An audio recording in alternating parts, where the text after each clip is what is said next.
কোন সূরাকে কোরআনের অন্তর বলা হয়? কোন সূরাকে কোরআনের অন্তর বলা হয়? সূরা বাকারা, সূরা আর রহমান, সূরা ইয়াসিন, সূরা ফাতিহা।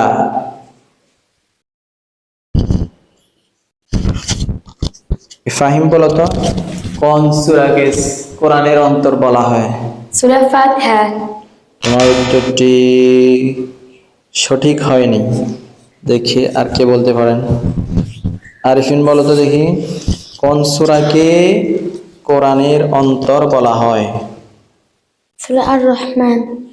তোমার উত্তরটি সঠিক হয়নি। দেখি আর কে বলতে পারেন এদিকে।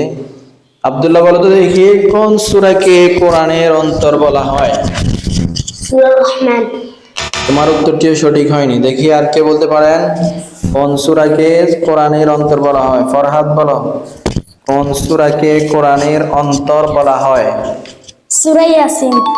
মাশাআল্লাহ, তোমার উত্তরটি সঠিক হয়েছে।